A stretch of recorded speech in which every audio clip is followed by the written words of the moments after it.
이 독한 년아, 네가 어떻게 사람 탈을 쓰고 이럴 수가 있어.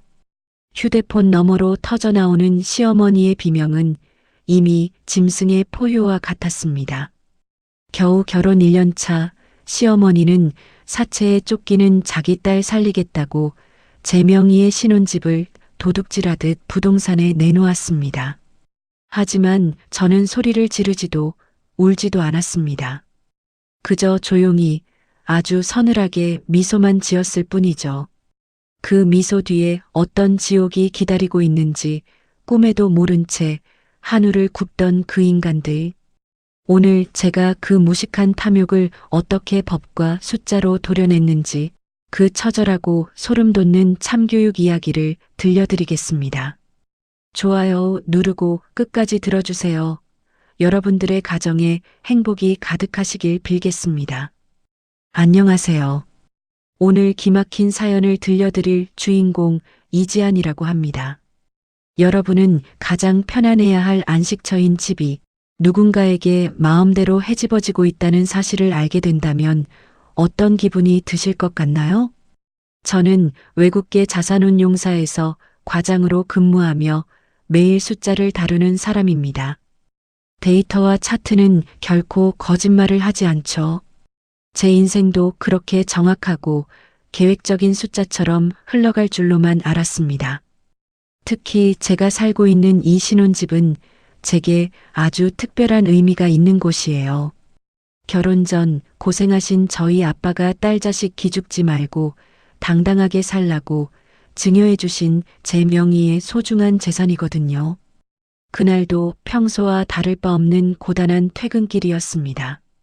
엘리베이터에서 내려 우리 집 현관 앞에 섰을 때 저는 제 눈을 의심할 수밖에 없었습니다. 문틈 사이에 정체 모를 종이들이 다닥다닥 붙어 있었거든요.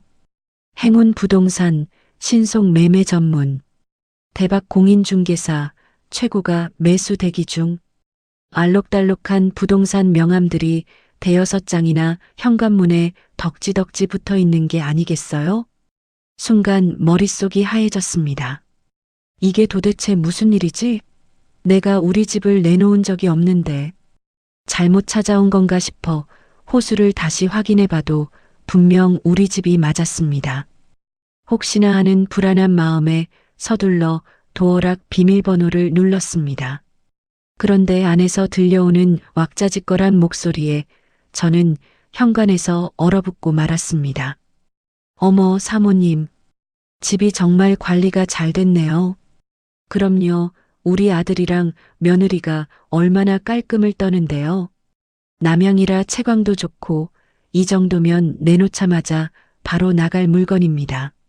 거실 안쪽에서 들려오는 저 익숙하고도 소름 끼치는 목소리. 바로 제 시어머니 박덕자 여사의 목소리였습니다. 저는 신발을 벗는 것도 잊은 채 거실로 뛰어들어갔습니다. 거실에는 시어머니와 낯선 남녀 2명이 집안 구석구석을 훑어보고 있더군요. 어머니, 지금 여기서 뭐 하시는 거예요? 제 목소리에 세 사람의 시선이 동시에 저를 향했습니다. 시어머니는 당황하기는커녕 오히려 눈을 동그랗게 뜨며 저를 타박하셨습니다. 어머, 지안아, 너 왜 이렇게 일찍 왔니? 일찍 오다니요? 제 집인데 제가 언제 오든 무슨 상관인가요? 아니, 퇴근하려면 아직 한참 남은 줄 알았지. 부동산 업자로 보이는 남자가 눈치를 보며 시어머니에게 물었습니다. 아니, 사모님, 아까는 아드님 집이라며 마음대로 봐도 된다고 하시더니 이분은 누구신가요? 그러자 시어머니가 제 팔을 툭 치며 넉살 좋게 웃으셨습니다. 아유, 우리 며느리예요. 예, 지안아. 인사드려라. 이 동네에서 제일 마당발인 사장님이셔. 저는 기가 막혀서 말이 나오지 않았습니다. 사장님이고 뭐고 지금 남의 집에 들어와서 뭐 하시는 거냐고요. 남의 집이라니? 얘도 참 시어머니가 손님 좀 데려왔다고 예의 없게. 시어머니는 오히려 저를 쏘아붙이더니 부동산 사람들을 향해 손짓했습니다. 사장님, 일단 오늘은 이 정도 보셨으면 됐죠? 제가 내일 다시 연락드릴게요. 이 집은 무조건 우리가 제일 먼저 팔아줄 거니까 걱정 마시고. 부동산 사장은 명함을 건네며 집을 나갔습니다. 현관문이 닫히자마자 저는 참았던 울분을 터뜨렸습니다. 어머니, 지금 제 허락도 없이 부동산 사람들을 집 안으로 들이신 거예요? 제 비밀번호는 어떻게 아셨고요? 시어머니는 소파에 떡하니 주저앉으며 가방에서 손수건을 꺼내 땀을 닦으셨습니다. 어떻게 알긴, 저번에 보니까 너희 비번이 네 남편 생일이더구나. 그걸 기억해뒀다가 들어왔지. 내가 뭐 도둑질하러 왔니? 아니, 비밀번호를 마음대로 누르고 들어오는 게 도둑질이랑 뭐가 달라요? 이 집 내 명의인 거 뻔히 아시면서 부동산에는 왜 아들 집이라고 거짓말을 하세요? 제 말에 시어머니가 갑자기 얼굴색을 확 바꾸셨습니다. 예, 아들 집이나 며느리 집이나 그게 그거지. 뭘 그렇게 따지고 드니? 그리고 내가 오죽하면 이랬겠어?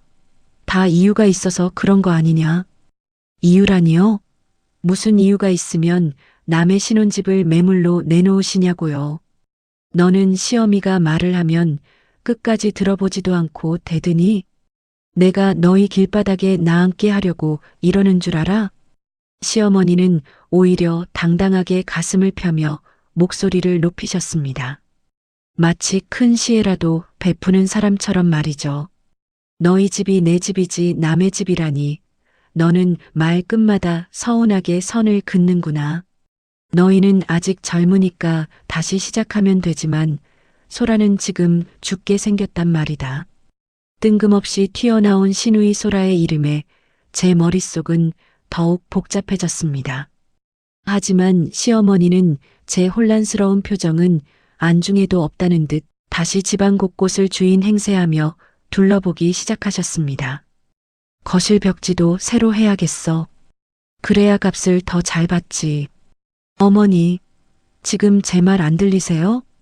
제 외침에도 시어머니는 콧노래까지 흥얼거리며 안방 문을 열어젖혔습니다. 제 인생에서 가장 행복해야 할 공간이 시어머니의 뻔뻔함 아래 무참히 짓밟히고 있었습니다.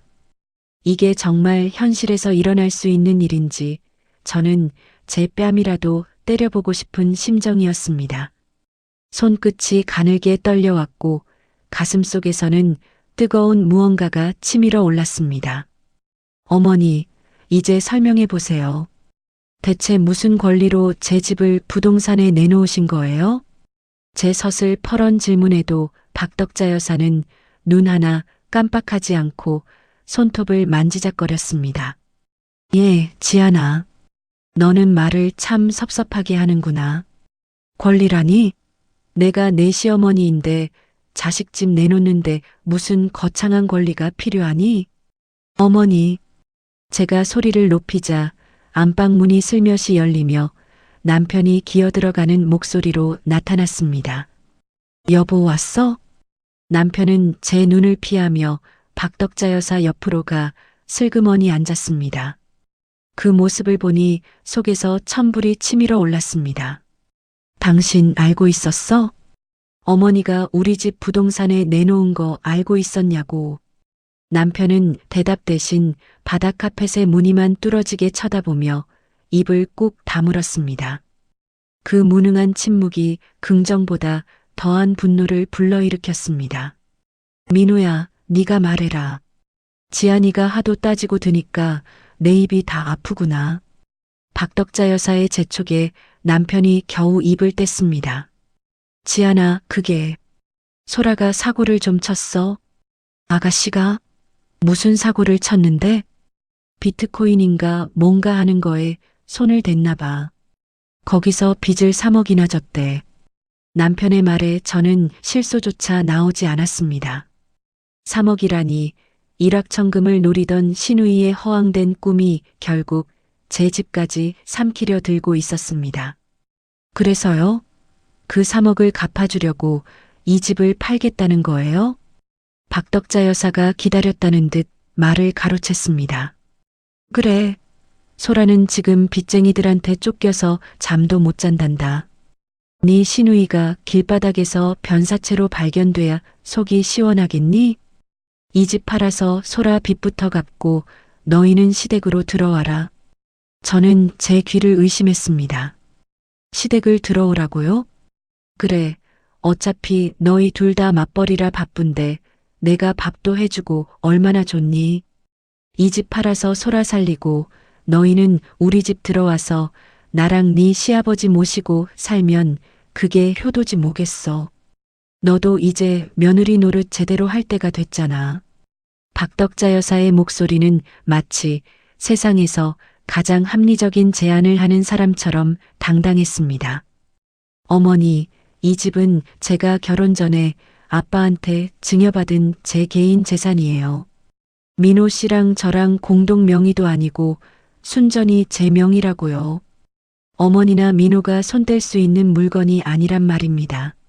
그러자 박덕자 여사가 갑자기 소파를 내리치며 자리에서 벌떡 일어났습니다. 야, 너는 어쩜 그렇게 이기적이니? 네가 우리 집안에 시집을 왔으면 내 몸뚱이부터 내 재산까지 다 우리 집안 것이지. 어디서 친정아버지가 해준 거네 모내하며 선을 그어. 네 집이 내 집이고 내 집이 곧 내 집인 게 가족인 거야. 박덕자 여사의 기적 같은 논리에 저는 머리가 어지러질했습니다. 이게 정말 21세기를 사는 사람의 사고방식인지 의심스러울 정도였으니까요. 저는 남편을 향해 고개를 돌렸습니다. 여보, 당신도 어머니랑 똑같은 생각이야? 우리가 피땀 흘려 꾸민 이 집 팔고 시댁 들어가서 살고 싶냐고. 남편은 여전히 고개를 숙인 채 손가락만 만지작거리며 웅얼거렸습니다. 지안아, 엄마 말도 아주 틀린 건 아니잖아. 소라 죽는 꼴을 볼 수는 없잖아. 우리 딱 몇 년만 고생한다고 생각하고 엄마 집 들어가는 건 어때? 남편의 그 비겁한 목소리에 저는 심장이 바닥으로 떨어지는 기분이었습니다. 가장 든든한 내 편이어야 할 사람이 시어머니의 억지 뒤에 숨어 제 등에 칼을 꽂고 있었습니다. 민호야, 너 말 잘했다. 지안아, 들었지? 네 남편도 동의한 거야. 너만 욕심버리면 우리 가족 다 행복해질 수 있어. 박덕자 여사는 승기를 잡았다는 듯 회심의 미소를 지으며 제 어깨를 툭툭 쳤습니다. 내가 부동산 사장님한테 내일 다시 오라고 했으니까 인감도장 미리 꺼내놔라. 괜히 힘 빼지 말고 시어머니 말 들어. 그게 네가 이 집안에서 대접받고 사는 길이다. 저는 박덕자 여사의 그 뻔뻔한 미소를 보며 아무 말도 할 수 없었습니다. 아니, 사실은 할 말이 너무 많아서 입이 떨어지지 않았다는 게 맞을 겁니다. 거실 창밖으로 노을이 지고 있었지만 제 눈앞은 칠흑 같은 어둠뿐이었습니다. 이 무논리와 가스라이팅의 늪에서 제가 어떻게 살아남아야 할지 가슴이 답답해져 왔습니다. 박덕자 여사는 제 침묵을 승낙으로 오해했는지 콧노래를 흥얼거리며 냉장고에서 물을 꺼내 마셨습니다. 마치 이미 이 집의 주인이 된 것처럼 말이죠. 옆에서 한숨만 내쉬는 남편과 거실을 활보하는 박덕자 여사. 그 기괴한 풍경 속에서 저는 오직 저 자신만을 믿어야 한다는 사실을 뼈저리게 깨달았습니다. 시계 바늘이 자정을 가리키고 있었습니다. 박덕자 여사는 마치 제 집인 양 안방을 차지하고 코까지 골며 잠이 들었더군요. 폭풍이 지나간 자리에 남겨진 남편과 저는 거실 소파에 마주 앉았습니다. 차가운 공기가 우리 사이를 메우고 있었죠. 남편은 죄인처럼 고개를 숙이고 손가락만 꼼지락거리고 있었습니다. 그 모습이 평소에는 가엾게 보였을지 몰라도 지금은 그저 비겁함의 결정체처럼 느껴졌습니다. 여보, 나 좀 봐. 제 낮은 목소리에 남편이 움찔하며 고개를 들었습니다. 지안아, 화 많이 났지? 화가 안 나면 그게 사람이니? 어떻게 시어머니가 며느리 집을 마음대로 내놓을 수 있어? 남편은 긴 한숨을 내쉬며 제 손을 잡으려 했습니다. 저는 소름이 돋아 그 손을 차갑게 뿌리쳤습니다. 지안아, 엄마 성격 알잖아. 한번 고집 부리면 아무도 못 말리는 거 하루 이틀이야? 원래 앞뒤 안 가리고 밀어붙이는 분이시잖아. 당신은 그걸 변명이라고 하니? 성격이 급하면 남의 재산을 도둑질해도 된다는 거야? 제 날카로운 질문에 남편은 다시 입을 꾹 다물었습니다. 잠시 후 남편이 아주 조심스럽게 하지만 제 가슴에 대못을 박는 소리를 내뱉었습니다. 그래도 소라가 지금 정말 위험하대. 사채업자들이 회사까지 찾아오고 난리도 아니래. 엄마는 소라가 정말 잘못될까봐 제정신이 아니신 거야. 그래서 내 집을 팔아서 그 빚을 갚아주자는 거야? 우리 딱 한 번만 돕자, 지안아. 어차피 당신 아버님이 해주신 집이고 우리한테는 아직 시간도 기회도 많잖아. 당신 아버님이 나중에 또 도와주실 수도 있는 거고. 저는 그 말을 듣는 순간 귀를 의심했습니다. 제 귀로 들어온 문장들이 뇌에서 해독되는데 시간이 걸릴 정도였죠. 지금 뭐라고 했어? 우리 아빠가 또 도와주실 수 있다고? 당신 제정신이야? 어떻게 그런 말을 그렇게 쉽게 해? 아니, 내 말은 상황이 그만큼 급하다는 거지. 가족끼리 이럴 때 돕고 사는 거잖아. 소라가 죽고 나면 돈이 무슨 소용이야? 남편의 눈에는 눈물까지 맺혀 있었습니다. 그런데 그 눈물은 저를 향한 미안함이 아니라 제 이기심 때문에 동생이 죽을지도 모른다는 원망처럼 보였습니다. 가족? 당신이 말하는 가족에 나는 포함되어 있기는 하니? 내가 피땀 흘려 일해서 모은 돈, 우리 아빠가 평생 일해서 물려준 재산. 그게 당신 동생 비트코인 빚 갚는 쌈짓돈이야? 말을 왜 그렇게 해, 지안아. 엄마가 우리 길바닥에 나앉게 한대? 시댁 들어와서 살면 당신도 편하잖아. 집안일도 엄마가 다 해주실 거고 우리 돈도 더 아낄 수 있어. 남편은 마치 저를 설득하는 게 저를 위하는 일인 양궤변을 늘어놓았습니다. 그의 얼굴 위로 박덕자 여사의 뻔뻔한 그림자가 겹쳐 보였습니다. 아, 이 사람은 내 편이 아니구나. 평생 이 사람 곁에 있어봤자 나는 시댁 식구들의 고열을 짜내기 위한 도구일 뿐이겠구나. 심장 밑바닥에서부터 차가운 냉기가 올라왔습니다. 뜨겁게 타오르던 분노는 어느새 얼음처럼 딱딱하게 굳어버렸습니다. 제가 자산운용사에서 손실이 확실한 종목을 가차없이 정리할 때 느끼던 그 서늘한 이성이 돌아온 것이죠. 지안아, 자기야. 내 말 듣고 있는 거지? 남편은 제 침묵을 긍정의 신호로 읽었는지 제 어깨에 손을 올리며 비굴하게 웃었습니다. 그래, 당신도 이해해 줄 줄 알았어. 내일 엄마가 부동산 사람들 데려오면 그냥 좋게 좋게 말하자. 내가 평생 당신한테 잘할게. 응? 남편의 손길이 닿은 어깨가 썩어 들어가는 것 같았습니다. 저는 그 손을 조용히 걷어내고 소파에서 일어났습니다. 여보, 나 피곤해. 일단 자고 내일 얘기하자. 그래, 그래. 자고 나면 마음이 좀 더 풀릴 거야. 남편은 안도한 듯 등을 돌려 작은 방으로 향했습니다. 안방은 이미 박덕자 여사가 차지했으니 남편은 거실 구석에서 자겠다고 이불을 펴더군요. 저는 텅 빈 화장실로 들어가 거울 속에 비친 제 모습을 가만히 들여다보았습니다. 눈동자에는 아무런 감정도 남아있지 않았습니다. 이 결혼이라는 투자는 오늘부로 완전한 실패로 판명났습니다. 손실액을 계산하고 앉아있을 시간조차 아까웠습니다. 이제 제가 해야 할 일은 단 하나, 가장 효율적인 방법으로 이 지옥 같은 관계를 청산하는 것이었습니다.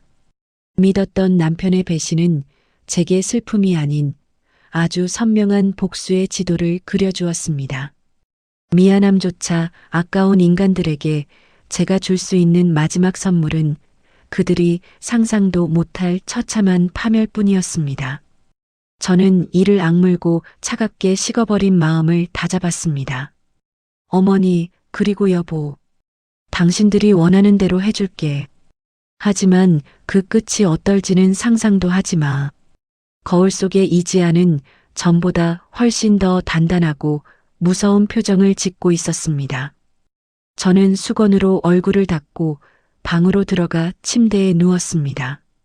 잠은 오지 않았지만 제 머릿속은 그 어느 때보다 명료하게 움직이고 있었습니다. 내일부터 시작될 이 거대한 바둑판 위에서 저는 단 한 수의 오차도 허용하지 않을 생각입니다. 어둠 속에서 제 눈은 고양이처럼 번뜩이고 있었습니다. 복수는 감정이 아니라 아주 정교한 설계에서 시작된다는 것을 저는 너무나 잘 알고 있었으니까요. 다음 날 아침 저는 평소보다 1시간 일찍 눈을 떴습니다. 안방에서는 여전히 박덕자 여사의 코 고는 소리가 천장을 울리고 있었죠. 저는 침대에 앉아 노트북을 켜고 엑셀 시트를 열었습니다. 제 직업은 자산운용사 과장입니다. 수천억 원의 자금을 굴리며 리스크를 관리하고 수익률을 극대화하는 게 제 일이죠. 제 인생이라는 포트폴리오에 시댁이라는 거대한 악성 매물이 끼어들었습니다. 이런 종목은 감정적으로 대응해서는 안 됩니다. 가장 빠르고 확실하게 상장 폐지를 시켜야 하죠. 저는 차분하게 법률 검토를 시작했습니다. 가장 먼저 해결해야 할 것은 이 집의 명의였습니다. 명의가 제 개인으로 되어 있는 한 박덕자 여사는 끊임없이 저를 가스라이팅하며 인감을 요구할 게 뻔했으니까요. 저는 휴대폰을 들어 아빠에게 메시지를 남겼습니다. 아빠, 급하게 상의드릴 게 있어요. 회사 근처로 좀 와주실 수 있죠? 아빠는 제 짧은 메시지만으로도 상황이 심상치 않음을 직감하신 듯 했습니다. 점심시간 회사 근처 한적한 식당에서 아빠를 만났습니다. 상황 설명을 듣는 내내 아빠의 얼굴은 분노로 붉게 달아올랐습니다. 뭐, 그 집이 어떤 집인데 그걸 탐을 내? 그 할망구 제정신이시냐? 아빠, 화내지 마세요. 화내는 건 하수들이나 하는 짓이에요. 제가 자산운용사 다니면서 배운 게 뭐겠어요. 리스크 관리잖아요. 저는 아빠에게 미리 준비해온 서류를 내밀었습니다. 아빠가 운영하시는 법인 있잖아요. 그 법인으로 이 아파트를 매매하는 형식을 취할 거예요.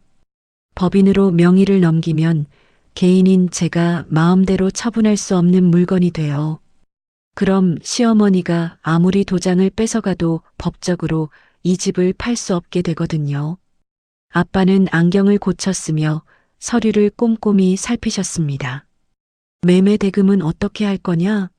증여세나 취득세 문제도 있을 텐데. 걱정 마세요. 제가 이미 자금 흐름 다 계산해 뒀어요. 법인에서 제 계좌로 매매 대금을 입금하고 저는 그 돈을 다시 아빠 계좌로 돌려드리는 형식을 쓸 거예요. 물론 발생하는 세금은 제 비상금으로 충당할 거고요. 아빠, 저 믿으시죠? 아빠는 제 단호한 눈빛을 보더니 깊은 한숨과 함께 고개를 끄덕이셨습니다. 알았다. 내 딸이 이렇게 똑똑한데 내가 도와야지. 절대 그 인간들한테 내 소중한 재산 뺏기지 마라. 아빠와의 미팅을 끝내고 집으로 돌아가는 길, 저는 입가에 잔잔한 미소를 띄웠습니다. 이제 법적인 방어막은 완벽하게 구축되었습니다. 하지만 이게 끝이 아니죠. 상대방이 안심하고 덫에 발을 들여놓게 하려면 완벽한 연기가 필요했습니다. 집에 도착하자마자 저는 일부러 풀 죽은 연기를 하며 거실로 들어섰습니다. 박덕자 여사는 소파에 앉아 과일을 깎아 먹으며 TV를 보고 있더군요. 어머, 지안아. 퇴근했니? 네, 어머니. 저는 힘없는 목소리로 대답하며 주방으로 향했습니다. 박덕자 여사가 눈치를 보며 제 곁으로 다가왔습니다. 예, 어제 일은 생각 좀 해봤니? 소라가 정말 중내 사내하고 난리도 아니란다. 저는 잠시 뜸을 들이다가 아주 조심스럽게 입을 뗐습니다. 어머니, 저도 밤새 한숨도 못 잤어요. 남편이 그렇게까지 말하는데 제가 어떻게 모른 척 하겠어요. 박덕자 여사의 눈이 번쩍 뜨였습니다. 어머, 그럼 너 마음 돌린 거니? 역시 우리 며느리밖에 없다니까. 저는 씁쓸한 미소를 지으며 말을 이었습니다. 하지만 어머니, 저도 마음의 정리가 필요해요. 부동산 사장님한테는 제가 조금만 더 생각할 시간을 달라고 전해주세요. 아유, 그럼. 당연하지. 큰 결정인데 시간이 좀 필요하고 말고. 박덕자 여사는 제 손을 꼭 잡으며 연신 싱글벙글 하셨습니다. 마치 이미 수억 원의 돈이 제 손에 들어온 것처럼 좋아하시더군요. 퇴근하고 돌아온 남편도 제 태도 변화에 안도하는 눈치였습니다. 지안아, 정말 고마워. 내가 당신 마음 상하게 해서 미안해. 당신 결정 후회하지 않게 내가 잘할게. 남편은 제 어깨를 주무르며 아양을 떨었습니다. 여보, 나 정말 큰 결심한 거야. 그러니까 나 좀 믿어줘. 알았지? 그럼 당연하지. 우리 지안이가 얼마나 똑똑한데. 남편의 그 천진난만한 표정을 보고 있자니 구역질이 올라왔습니다. 자신들의 이익을 위해 며느리의 재산을 뜯어내는 게 당연하다고 믿는 사람들. 저는 남편의 손길을 묵묵히 받아내며 속으로 숫자를 세웠습니다. 취득세 납부 완료, 명예 이전 서류 접수 중. 제 머릿속 차트에는 시댁 식구들의 몰락을 알리는 붉은 신호등이 켜지고 있었습니다.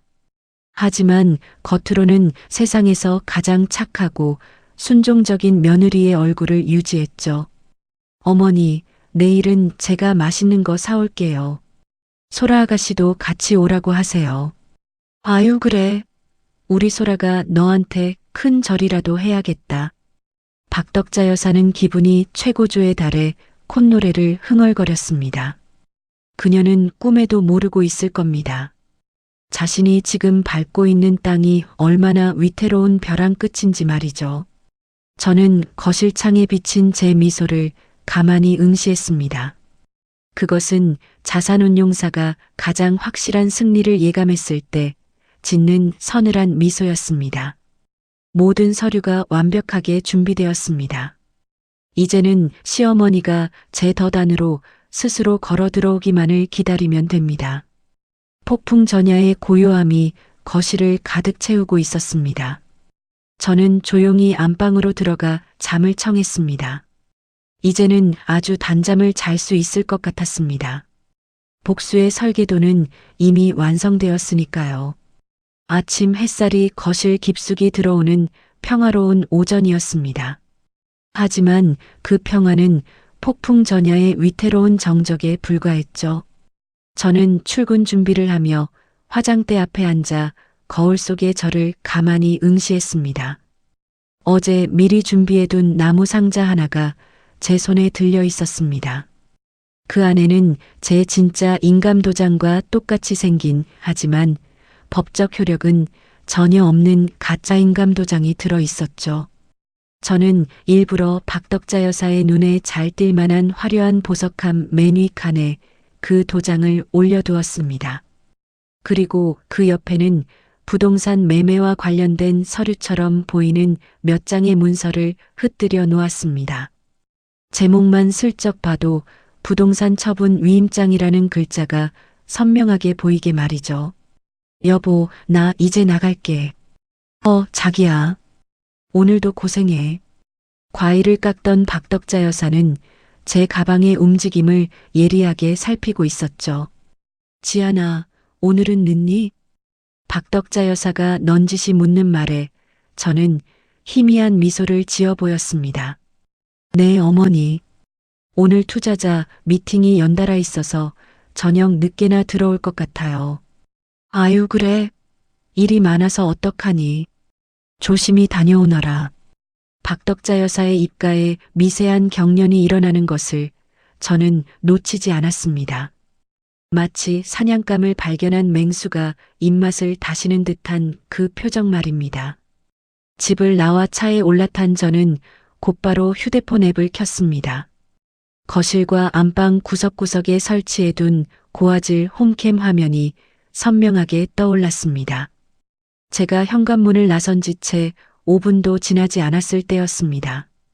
화면 속 박덕자 여사가 기다렸다는 듯 소파에서 벌떡 일어났습니다. 그녀는 현관문 쪽을 한번 살피더니 곧장 제가 있는 안방으로 발걸음을 옮겼습니다. 박덕자 여사는 안방 문을 조심스럽게 열고 들어와 주위를 두리번거렸습니다. 마치 남의 집을 털러온 도둑처럼 발소리를 죽이며 제 화장대 앞으로 다가갔습니다. 제 심장이 조금씩 빠르게 뛰기 시작했습니다. 공포가 아니라 계획이 한치의 오차 없이 흘러갈 때 느껴지는 기분 좋은 전율이었습니다. 박덕자 여사의 손이 제가 놓아둔 보석함으로 향했습니다. 그녀는 망설임 없이 보석함 뚜껑을 열었고 그 안에 놓인 나무 상자를 발견했습니다. 상자를 열어 도장을 확인하는 박덕자 여사의 눈이 탐욕으로 번들거렸습니다. 찾았다. 화면 너머로 그녀의 낮은 속삭임이 들리는 것만 같았습니다. 그녀는 도장뿐만 아니라 그 옆에 놓아둔 서류들까지 한꺼번에 낚아채듯 집어들었습니다. 그 서류들은 제가 미리 작성해둔 시각적으로만 그럴싸해 보이는 가짜 서류들이었습니다. 그녀는 도장과 서류를 자신의 앞치마 주머니 깊숙이 쑤셔 넣었습니다. 그리곤 승전보를 울리듯 곧바로 어디론가 전화를 걸더군요. 저는 숨을 죽이고 스피커 볼륨을 높였습니다. 소라야. 엄마가 해냈다. 그 여우 같은 년이 도장을 딱 두고 나갔지 뭐냐. 내가 지금 이거 들고 바로 나갈 테니까 너도 부동산 사장님한테 연락해. 오늘 안에 가계약금이고 뭐고 다 받아버리자고. 박덕자 여사의 목소리는 흥분으로 가득 차 있었습니다. 자기 딸을 살리겠다는 맹목적인 집착이 그녀를 완전한 범죄의 길로 인도하고 있었죠. 아니, 엄마. 오빠한테는 말 안 해도 돼? 수화기 너머로 들려오는 시누이 소라의 목소리에 박덕자 여사는 코웃음을 쳤습니다. 내 오빠는 유약해서 이런 거 못 도와줘. 일단 돈부터 챙기고 나면 며느리년도 어쩌겠니? 이미 엎질러진 물이라고 하면 그만이지. 엄마가 다 알아서 할 테니까 너는 빚 갚을 준비나 하고 있어. 그녀는 전화를 끊자마자 거울을 한번 보고는 당당하게 방을 나섰습니다. 거실에 있는 남편에게는 시장에 좀 다녀오겠다는 짧은 거짓말을 남기고 말이죠. 저는 휴대폰 화면에 찍힌 모든 과정을 녹화 버튼을 눌러 저장했습니다.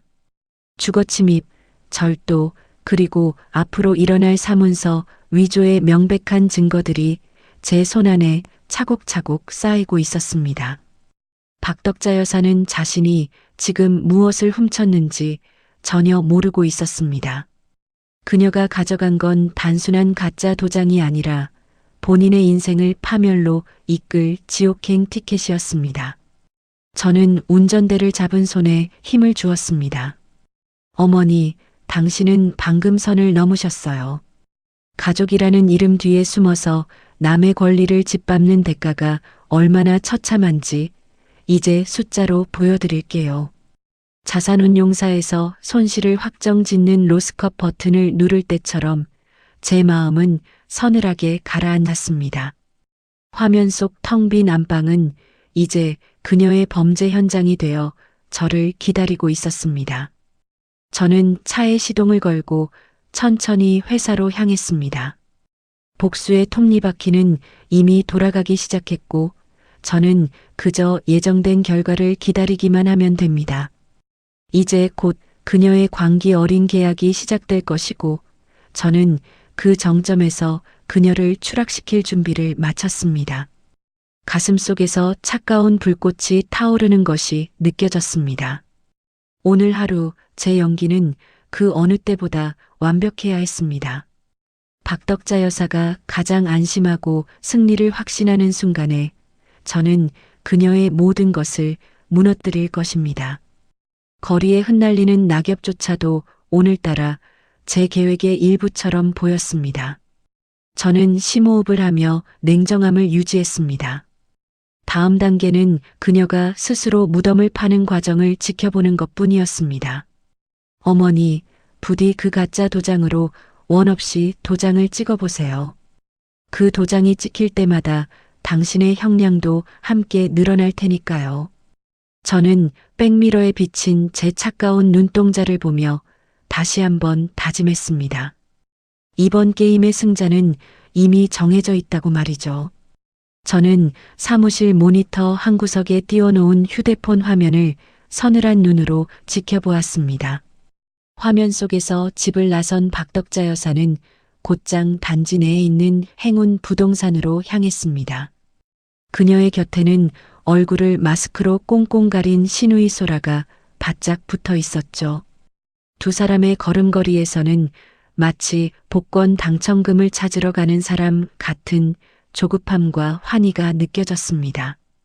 저는 조용히 이어폰을 끼고 부동산 내부 상황에 집중했습니다. 사장님, 우리 왔어요. 어서 계약서 써주세요.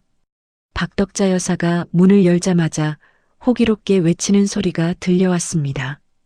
부동산 사장님은 조금 당황한 듯 안경을 고쳤으며 일어났습니다. 어유 사모님, 오셨습니까? 그런데 며느님은요? 본인이 직접 오셔야 서류 작성이 확실할 텐데요. 그러자 박덕자 여사는 제가 화장대에서 가져간 가짜 인감도장과 서류 뭉치를 탁자 위에 탁 소리나게 올려두었습니다. 아유, 우리 며느리가 오늘 회사 일이 너무 바빠서 대신 가서 처리하라고 다 챙겨주더라고요. 여기 인감도장하고 위임장 다 있으니까 걱정 마세요. 가족끼리 하는 일에 뭘 그렇게 따지실까? 옆에 있던 소라 아가씨도 거들었습니다. 맞아요, 사장님. 저희 새언니가 자산운용사 다니느라 엄청 깐깐한데 이거 직접 다 사인해 준 거예요. 부동산 사장님은 서류를 훑어보며 미심쩍은 표정을 지었지만 박덕자 여사의 기세에 눌려 더는 묻지 못했습니다. 일단 가계약금 먼저 입금받는 걸로 진행하겠습니다. 매수자분도 지금 바로 입금 가능하다고 하시네요. 5천만 원입니다. 사모님 통장으로 받으실 건가요? 박덕자 여사의 눈이 탐욕으로 번쩍였습니다. 아니, 내 딸 통장으로 넣어줘요. 소라야, 얼른 계좌번호 불러드려라. 그녀의 목소리는 떨리고 있었습니다. 마치 남의 인생을 팔아 자기 딸을 살리는 이 범죄가 위대한 모성애라도 되는 양말이죠. 잠시 후 소라 아가씨의 휴대폰에서 카톡하고 경쾌한 입금 알림음이 울렸습니다. 엄마, 들어왔어.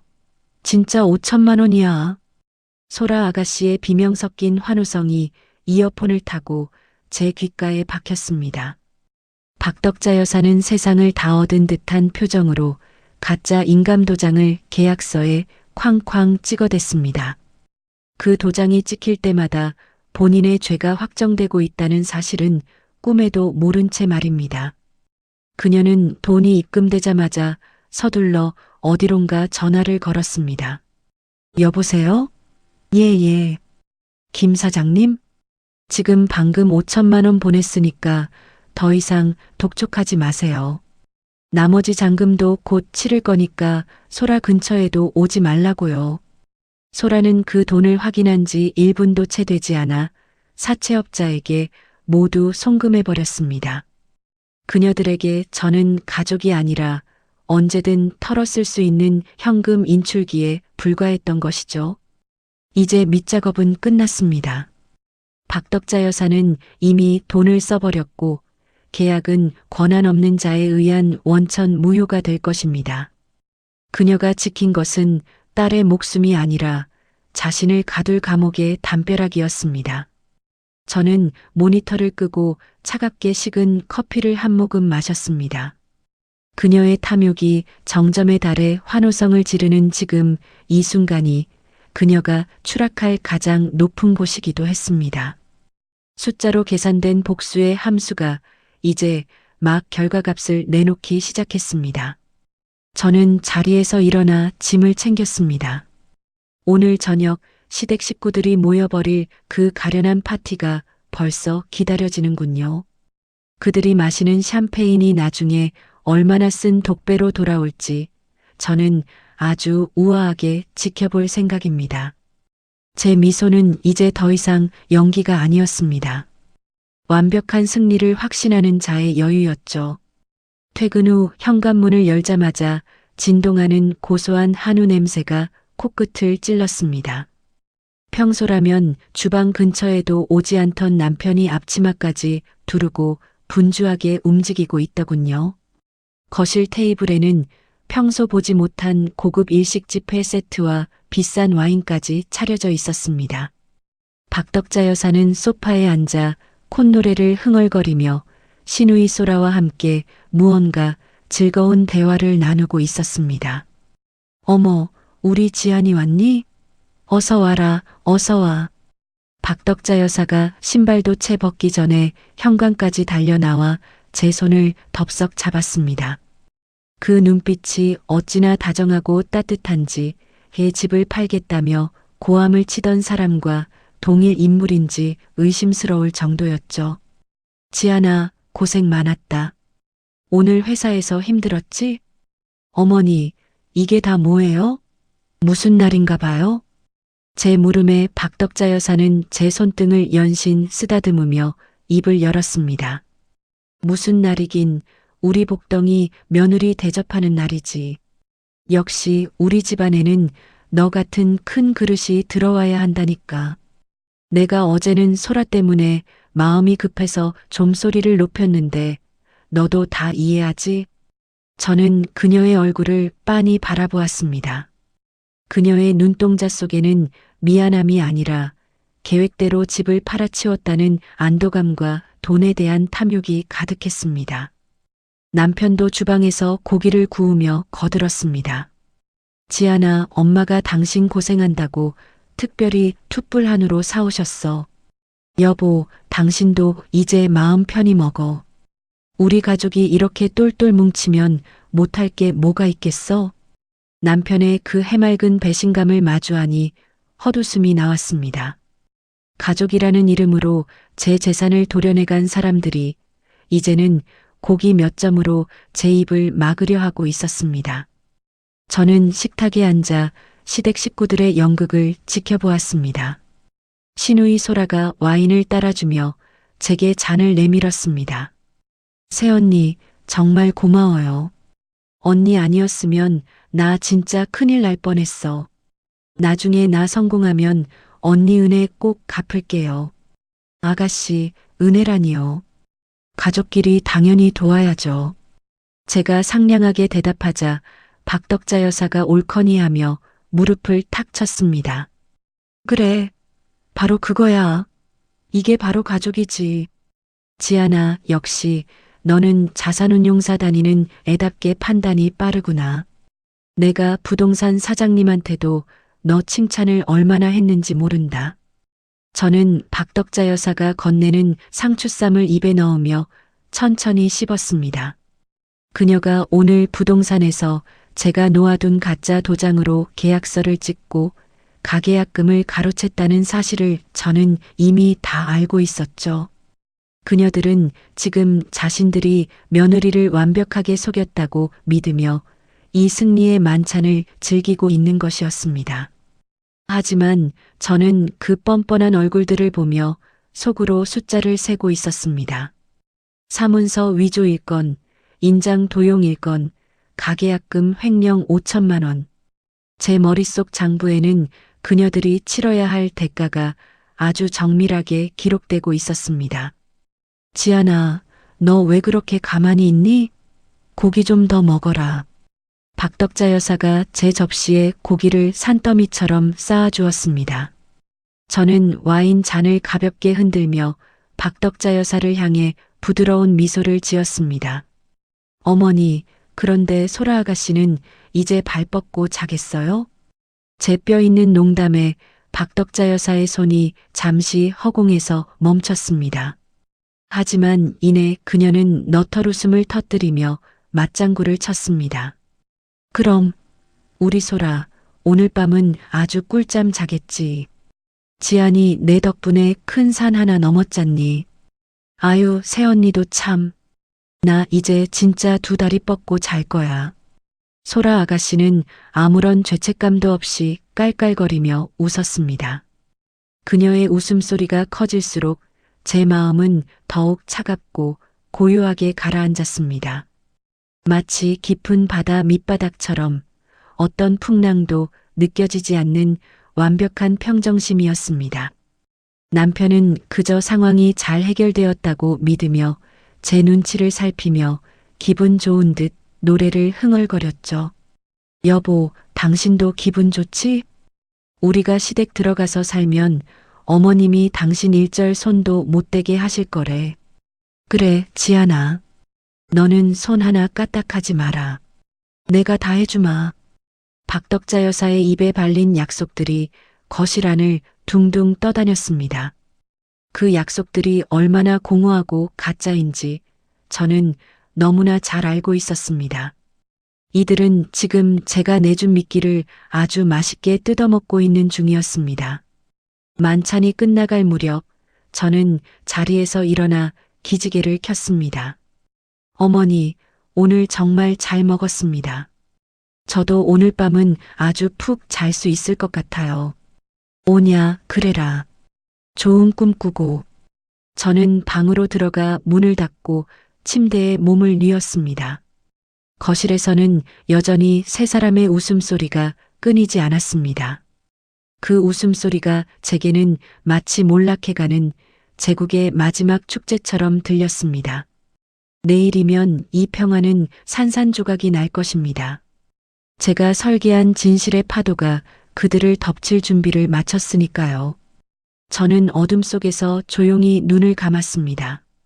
복수의 실행을 앞둔 밤, 제 심박수는 놀라울 정도로 안정되어 있었습니다. 지옥의 문을 여는 열쇠는 이미 제 손 안에 꽉 쥐어져 있었습니다. 새벽 4시의 공기는 차갑고 날카로웠습니다. 하지만 제 정신은 그 어느 때보다 맑고 투명했죠. 약속된 시간에 맞춰 대형 포장이사 트럭 2대가 단지 입구에 도착했습니다. 저는 자산운용사에서 대규모 펀드를 청산할 때처럼 아주 신속하고 정확하게 지시를 내렸습니다. 거실 가구부터 안방 침대까지 하나도 남김없이 다 빼주세요. 특히 주방에 있는 빌트인 가전 중 제가 산 것들은 전부 떼어가셔야 합니다. 쓰레기 하나 남기지 말고 완벽하게 비워주세요. 이삿짐 센터 직원들은 제 단호한 태도에 조금 놀란 눈치였지만 이내 일사불란하게 움직이기 시작했습니다. 박덕자 여사가 거실에서 잠을 자고 있지 않느냐고요? 어제 만찬이 끝난 뒤 저는 어머니께 소라 아가씨네 집에 가서 같이 자라고 등을 떠밀었습니다. 어머니, 아가씨랑 오붓하게 보내셔야죠. 오늘 밤은 거기서 주무세요. 박덕자 여사는 제 호의에 감동한 척하며 짐을 챙겨 떠났고 남편 역시 엄마 혼자 보내기 걱정된다며 함께 집을 비웠습니다. 그들이 집을 비운 사이 저는 제 인생에서 가장 거대한 청소 작업을 시작한 것입니다. 박덕자 여사가 남겨둔 낡은 짐들은 모두 분리수거함으로 직행했습니다. 그녀가 훔쳐간 가짜 도장이 찍힌 계약서가 오늘 효력을 발휘할 시간이 다가오고 있었죠. 오전 8시 25평 신혼집은 그야말로 텅 빈 껍데기가 되었습니다. 저는 텅 빈 거실 한복판에 서서 마지막으로 집안을 둘러보았습니다. 햇살이 들이치는 마룻바닥은 매끈하게 비어 있었고 벽지는 짐이 빠진 자리가 하얗게 남아 있었습니다. 집을 나선 제가 가장 먼저 향한 곳은 경찰서였습니다. 미리 준비해둔 홈캠 영상 파일과 증거 서류들을 가방 속에 챙겨 넣었죠. 어떤 일로 오셨습니까? 조사관의 질문에 저는 아주 차분하게 서류를 내밀었습니다. 주거 침입과 절도, 그리고 사문서 위조 및 인장 도용으로 고소장을 접수하러 왔습니다. 피고소인은 제 시어머니인 박덕자입니다. 조사관은 제 직업과 서류의 완벽함에 놀란 듯 연신 안경을 고쳤으며 내용을 검토했습니다. 증거가 아주 명확하시네요. 영상까지 있고, 네, 법률적으로 다툼의 여지가 없도록 준비했습니다. 경찰서를 나온 저는 곧바로 법원으로 향했습니다. 남편을 상대로 한 이혼 소장과 재산 분할 금지 가처분 신청서를 접수하기 위해서였죠. 모든 절차를 마쳤을 때 시계는 오전 10시를 가리키고 있었습니다. 바로 박덕자 여사가 매수인을 데리고 우리 집, 아니 제 집으로 들이닥칠 시간이었습니다.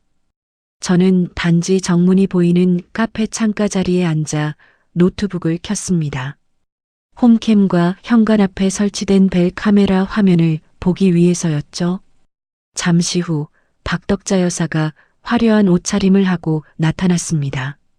뒤에는 정장을 입은 중년 부부와 부동산 사장님이 따라오고 있었습니다.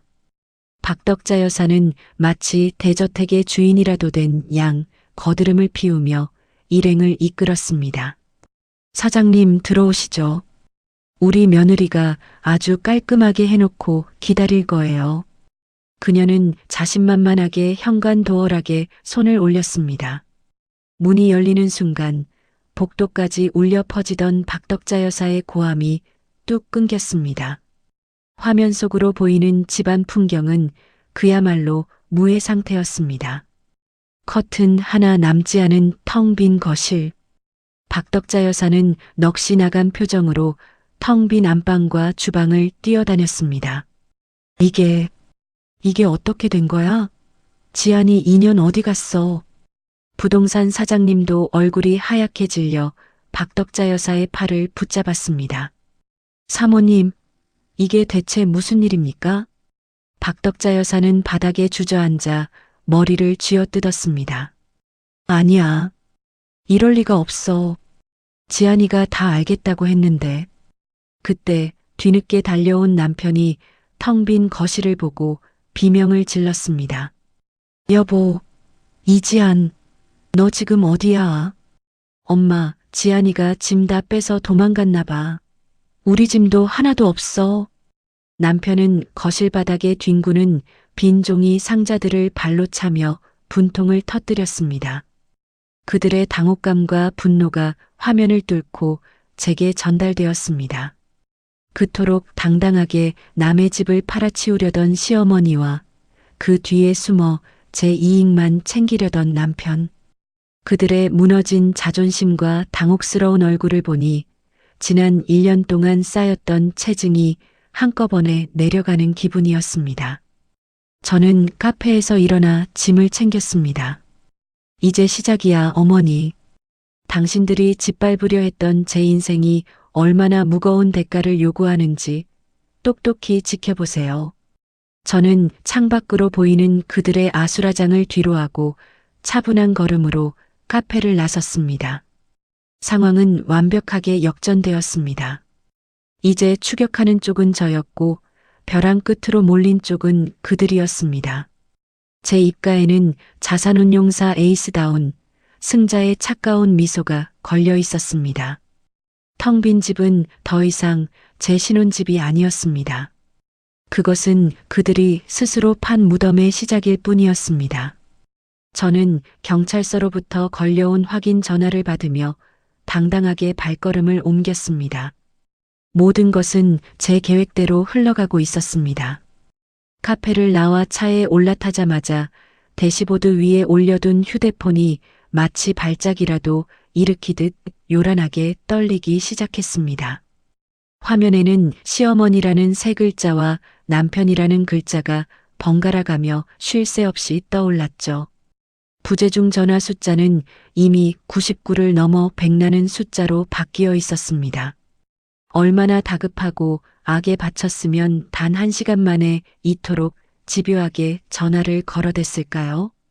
저는 조용히 심호흡을 한 뒤 가장 마지막으로 걸려온 박덕자 여사의 전화를 받아 스피커폰으로 전환했습니다.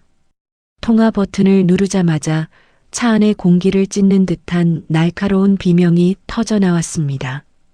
야, 이 독한 년아, 너 지금 어디 있어? 당장 안 나타나.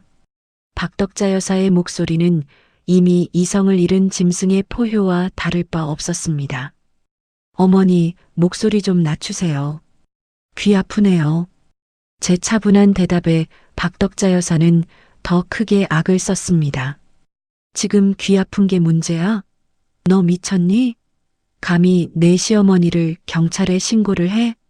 경찰들이 여기까지 찾아와서 사람들 보는 앞에서 망신을 주는데 네가 제정신이야?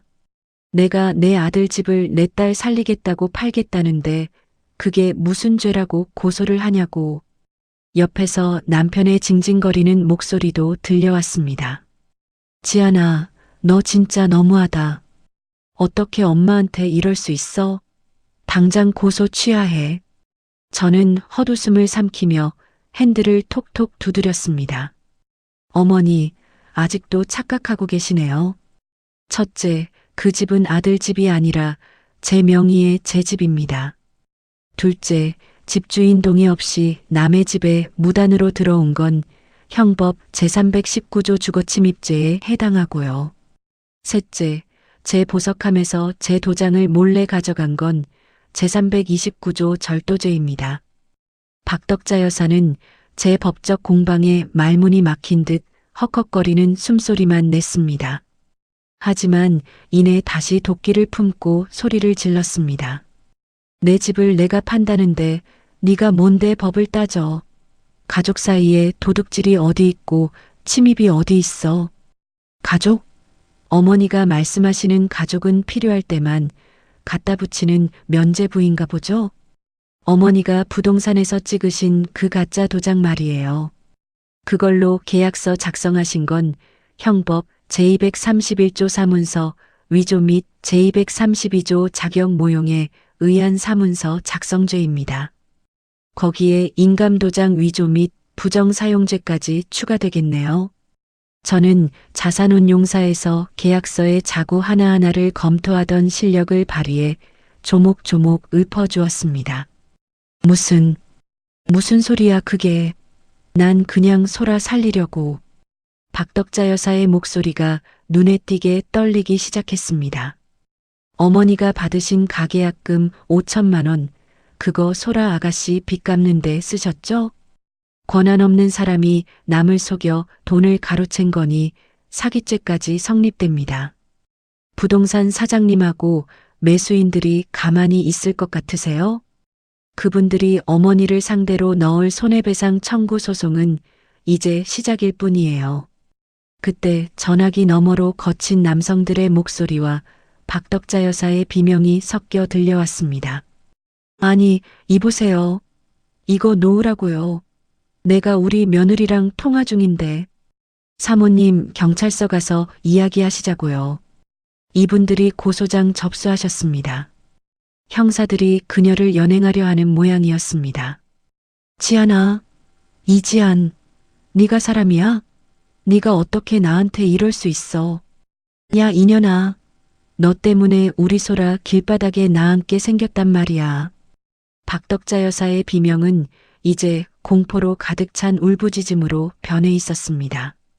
저는 단 한치의 흔들림 없이 차갑게 대꾸했습니다.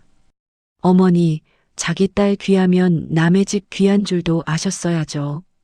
남의 집 도둑질해서 자기 딸 살려보려던 데가 이제 법으로 톡톡히 치르세요. 내 집이 당신 딸 살려내는 화수분인 줄 아셨나 본데 그 착각 비용치고는 형량이 꽤 셀 거예요. 옆에서 남편이 울며 불며 매달리는 소리가 들렸습니다. 지안아, 제발. 엄마 감옥 가면 어떡해. 소라돈도 다 썼단 말이야. 저는 남편의 목소리에 구역질이 올라왔습니다. 민호야, 네 엄마랑 네 동생 데리고 나가서 살아. 내가 말했지? 효도는 셀프라고. 내 아파트 가지고 효도쇼 하려던 대가니까 같이 감당해. 저는 가차없이 종료 버튼을 눌렀습니다. 다시 시작된 휴대폰 진동을 무시한 채 저는 휴대폰 전원을 완전히 꺼버렸습니다. 차 안은 다시 깊은 정적에 휩싸였습니다. 박덕자 여사의 악에 바친 비명이 귓가에 맴돌았지만 제 마음은 호수처럼 고요했습니다. 이제 그녀는 경찰서 유치장에서 자신이 저지른 일이 단순한 가족 간의 참견이 아니라 중대한 범죄임을 깨닫게 될 것입니다.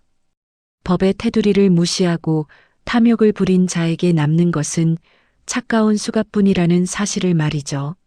저는 창밖으로 보이는 경찰서를 향해 서늘한 눈길을 던졌습니다. 이것이 제가 그들에게 줄 수 있는 가장 정교하고 확실한 복수였습니다. 그녀들이 흘릴 눈물은 이제 시작일 뿐입니다. 저는 가속 페달을 밟으며 그 지옥 같은 소음으로부터 멀리 달아났습니다. 숫자로 계산된 인과응보가 제 눈앞에 선명한 결과값으로 나타나고 있었습니다. 제 손은 더 이상 떨리지 않았습니다. 완벽한 참교육을 마친 자의 단단한 평화만이 느껴질 뿐이었습니다. 일주일이라는 시간은 생각보다 많은 것을 바꾸어 놓았습니다. 평생 당당하기만 하던 박덕자 여사는 결국 사문서, 위조와 사기 미수 혐의로 구속수사를 받게 되었습니다.